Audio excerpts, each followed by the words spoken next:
Okay. I've got 3 questions Okay. from my friends to Okay. ask you. All right, I'll start with the first one. Okay. Um, we'll go, we'll do the most broad one first. What's the secret to a happy Catholic marriage?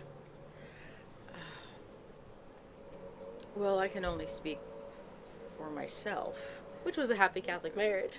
Yeah, it was. I think it's first of all, marry the right guy. Mm-hmm. Make sure you really love him, that he's a good man, that you personality wise click. And then prayer always. And then uh, I think it really helps to know that you really are trying to help each other get to heaven. So you've got to be virtuous, and that you have to practice patience and kindness and love. And sometimes you may need to, at least in conversation, ask for a little more help or How do you mean? instruct. In other words, if there's a problem, don't necessarily zip your lip, but talk about it. Maybe it's communication. Just Okay. so you communicate. Like That's state. good. But sometimes maybe it's better not to communicate. Just pray about it, Mm-hmm. and then just ask God to take care of it. Because you, I think a wife would know, if I step into that area, it's not going to go well. Mm-hmm. So, Or if you step in the wrong way. or yes, or you do it in anger, or how many times are you gonna go to the golf course? you know, which can be a legitimate complaint, but maybe it's better to talk about, Yeah. you know, Yeah. tactful prudence, you know. So then 2 questions off of that. How do you know it's a good man? And then how do you learn how to communicate together? Well, let's see. He's a good man. I was told this a long time ago by a friend who married someone. She knew he was a good guy because of the way he treated his mother. Mm-hmm. So if he treats his mother well, then you know he's got a good heart, even though there may be some rough edges or whatever, and that you can work out. But if he doesn't treat her well, he's not going to treat you well. Yeah, I think that's pretty true. Yeah. And also just like extended family, depending on the Mm-hmm. health of the family, Mm-hmm. how they treat. And another one is like your friends that you had before and service members, as in like people who work in a service. Oh, how they treat. Yeah, how like he treats everybody. But yeah. one way that you are going to get to see, and Mhm. early on probably, is how he treats his His mom. mother, Yeah. Yeah. and that's really important. Yeah. What if he doesn't have a good relationship with his mom? Like, what if his mom was, troubled or not as good in the picture? Yeah, I think there you have again. You have to pray, and you have to keep an eye out for, is this just his mother and himself that Mm-hmm. are having problems, but he really is okay. But that's going to take dating Yeah. and finding out. I And think there too is like how he talks about his mom. If he's like, she's such a blah blah blah, and right, yeah, rather than like, well, she has some issues, and it wasn't, we right, weren't able to work it out, or right, something like right. that. Because then he's being understanding, but there's clearly a problem, Yeah. and it might be that you'd agree, Mm-hmm. but right, how does he talk about the problem he has with his mom is another way of finding out Yeah. something about him. Mm-hmm. So, And then communicating in marriage, I think that's probably the biggest thing, right? yeah, yeah. Well, yeah, I don't. I guess I don't.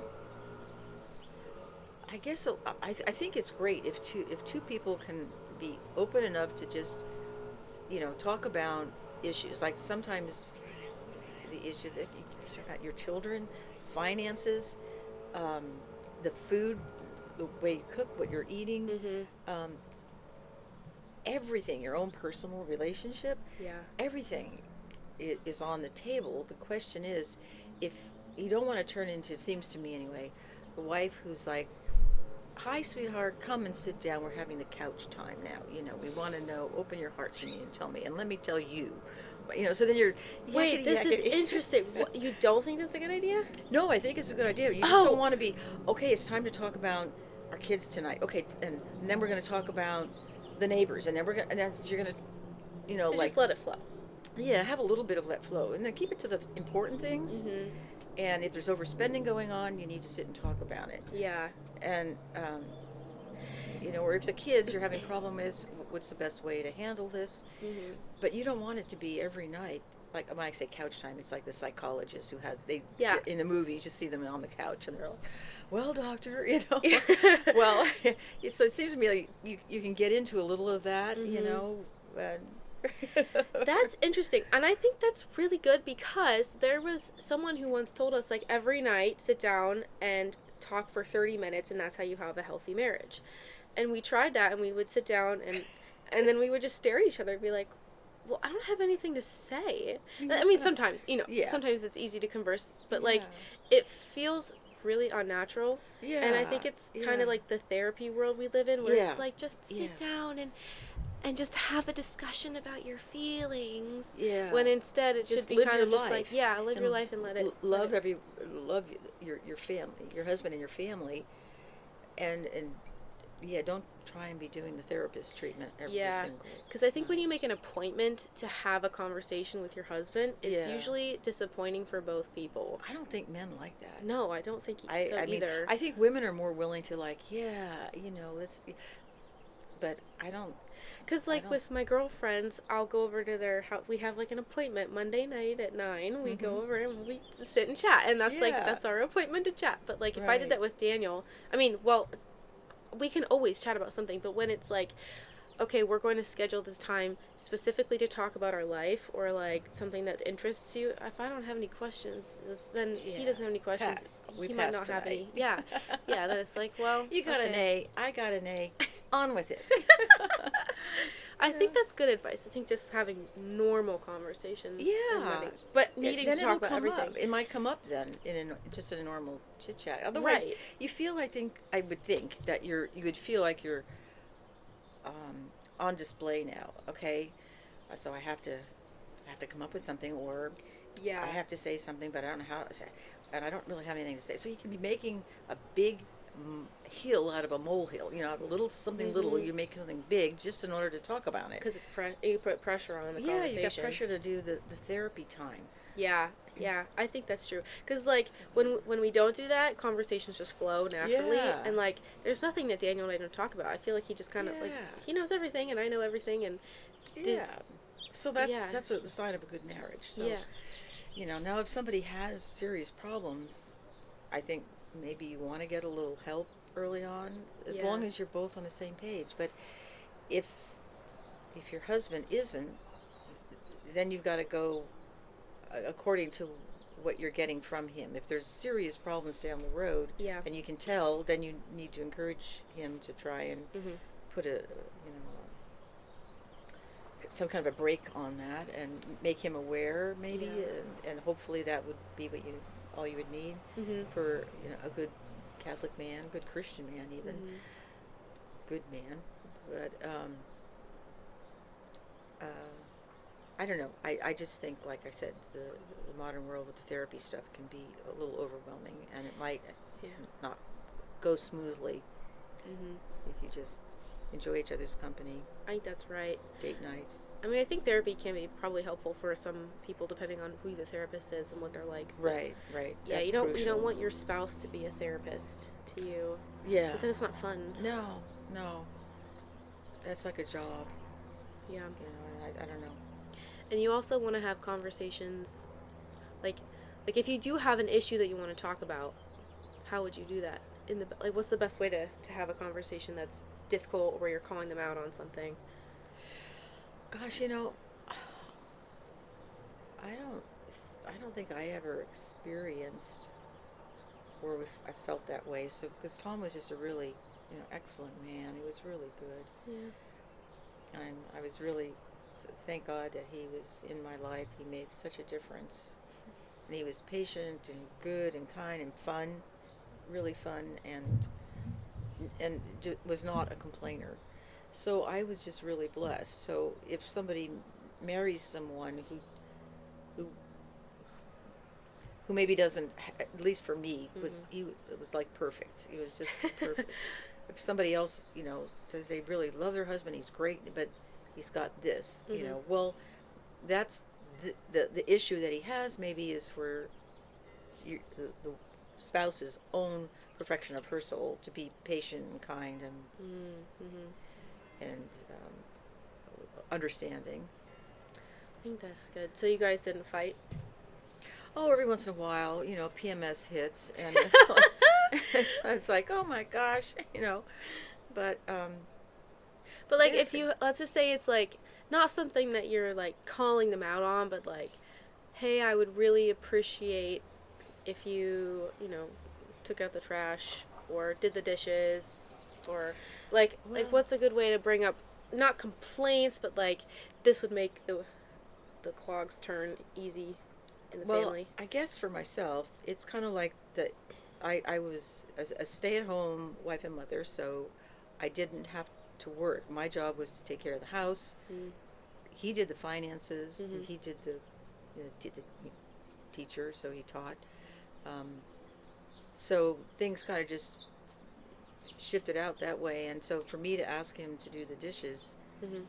unless I was sick, Yeah. that would be different. Then, Mhm. but just it's like, hey, it's my job, not his. He's doing other things. So you guys kind of had like the ideals separated when you got married. Like, oh, I'll take care of this and you'll take care of that, and it just kind of And we worked. didn't talk about it. It was just I did the housework Yeah. and the cleaning and the dishes and laundry and all that and Mhm. cooking, and he did do the financial things Mhm. because he was good at it, and I Yeah. didn't like it, and so that worked out that way. What a So gift. yeah, I feel that really, way about Daniel. I feel like I yeah, don't. If I ever need to ask him to do something, it's because like I don't know. There's something else going on where like because I right, normally take care of. yeah, Yeah, I feel like it just kind of happens. Like he takes care yeah, of those, and I take care of these, and then yeah, neither of us are bothered. right, yeah. And if you're trying to get him to do your job, then you're only overextending him, Mm. and that's not good for his health. Yeah, I mean, like I that's said, true. this is if there's a need on your part where Mhm. you're sick and you need help, Mhm. then I a good man's going to step in and do Yeah. what is needed. Sick or But even like overextended. yeah, yeah, Mhm. that's why it's important not when I say over when you or use the word overextended, if you have to agree on it. Hey, I'm going to be the run for the president of the Mothers Guild. Well, maybe with three little babies, you shouldn't do that because Yeah. you're gone for one night a week or one night a month, Uh and huh. then you're also doing all this work during the day. So Yeah. you can do things that overextend yourself. Now there are some women who that wouldn't be enough for them. Mm. Three kids and president of the Mothers Guild is nothing. Yeah. Yeah. So Yeah. if you're one of those, that's great. But if you know you have more limits Mhm. and energy level is lower, then you got to know yourself and what you can Yeah. handle. Yeah. And sometimes your spouse knows you better than you know you. So. Yeah, yeah. Or you think you can do it, or you want to do it, but then you just put pressure on the whole family. Mhm.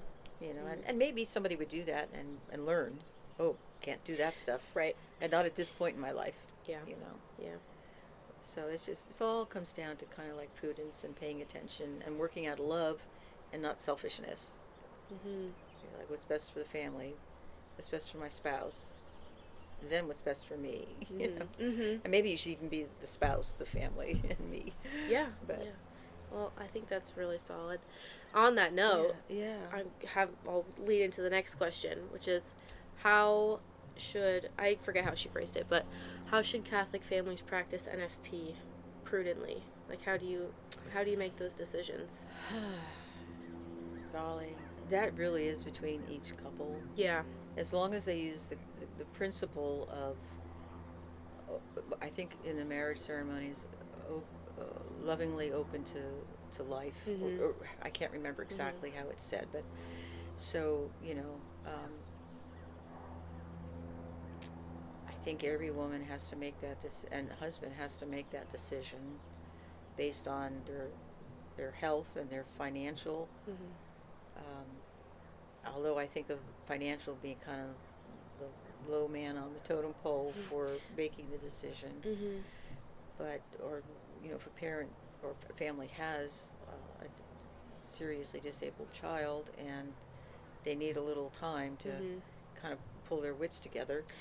Yeah. So like, what about like if you have, I just know that some moms feel maybe not guilty, but like they feel like they can't practice NFP or they feel odd about it after they've recently had a baby.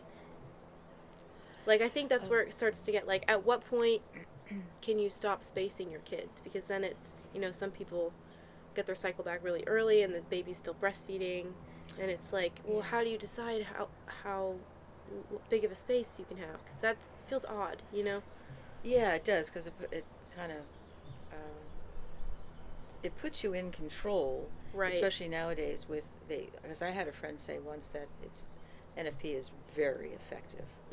So I like, oh wow, because I always had the opposite problem. I always wanted to try and get pregnant because I had so many miscarriages. Yeah. That I was always that was not an issue for me. But I can see there are some women that are just totally worn down psychologically, emotionally, physically, and they don't have any help. They don't live near family, and they can't afford to get help. Yeah. But if you have enough money to get yourself a little help, then you have to decide, could I do this or not? Do I need to give myself 6 months, get a little bit distance and, but then when you're talking years, maybe you want to think about, just, but again, it's really between the couple and what they can justify before God. I think justifying before God is a really good way of putting that. That's amazing. I think one of the best things that I've heard was just take it 1 month at a time, because that's how it is. It's just we can't, like, it would be imprudent this month. Yeah. Or something like that. So, yeah. All right, well, I have my third question now. Oh, okay. So this one's from my other friend. Okay. What is your prayer routine? Oh gosh, my prayer routine. Well, now I'm a lot older, so. Okay, what is your prayer routine now, and then what was it when you were my age with kids? Okay. my prayer routine now is to get up. I say some prayers. Say the rosary. Then I say the Sorrowful Rosary of Our Lady. What's the Sorrowful Rosary of Our Lady? Well, let's see. It's like the rosary, only you have a little opening. It's 7 an Our Father, 7 Hail Marys for the 7 sorrows of Our Lady. So you do that 7 times. I've never heard this. Yeah. That's beautiful. Yeah. It's to honor her, the sorrows and sufferings that she had. And then so I do that, and then I go to Mass. To me, Mass is the most important thing in the world. I've only grown more and more clear about that, at least for me. I just feel like God gave me this gift, airhead that I have been most of my life. I just felt, I look back, I say, okay, Lord, so many times I just didn't really fully understand what I was, I just knew Mass was important. I should go to Mass. And then I remember hearing one time someone had said that a Protestant had said to them, if I believed like you Catholics that Christ is present in the Eucharist, I'd crawl on my knees to get to church. Wow. I thought, oh, that's beautiful, and what an important thing. So I always made that a goal to try and get to Mass as much as I can. Now, for a young mother who's got a lot of children and babies and she needs her rest, that's prudently she has to figure out what she can or can't do. If she's got a Mass in her parish that's a good time for her, then that's great. But if she doesn't, then you wait till you're a little farther down the line. But that's what I try and do. Then I come home, then I have a few other prayers I say, and then you just try and keep a conversation with the Lord, namely, sorry about that distraction in Mass, sorry about the distraction in prayers, sorry about my ADD. But he's merciful, so I just keep trugging along. And then I say just some prayers at night. They're short, you know. You do the Divine Mercy Chaplet at 3, right? Oh, right, yeah, and I do that too. Yeah. Yeah, Yeah. but still, you can pray, you know, while you're changing a diaper. Yeah. So you really can. Yeah. You're not the first mom that has told me that. One of the moms that I used to nanny for used to tell me, like, your prayer life changes and it becomes like an actful prayer. So it's just Right. like you just gotta learn how to pray while you're doing the dishes and Yeah. pray while you're changing diapers. Right. Yeah.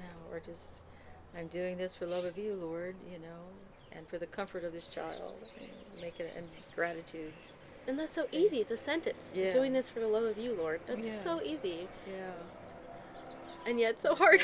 Yeah. Or it's just harder to remember. It's like you can get caught up with your.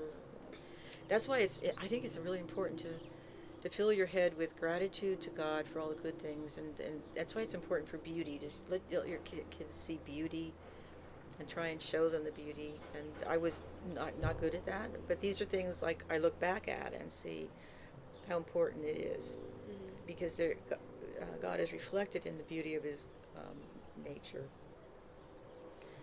and it makes it easier for them. Or when you talk about God, it's easier to say, look what God made, look at that beautiful flower, look at all those leaves, you know. Yeah. Or not, there aren't any leaves on that. What do you call that? On lavender? The I think they're petals. petals, yeah. All the petals. So, anyways, it's easier to bring God in when you show the kids nature. But sometimes when you get so busy, you forget about these things, and then everything goes, and all of a sudden they're 18 and like, you know. Yeah, you just hope something sticks. Yeah. And then you pray for your children all the time, and then God does the rest. Yeah. Well, this was great. Yeah. Thanks. Thank you.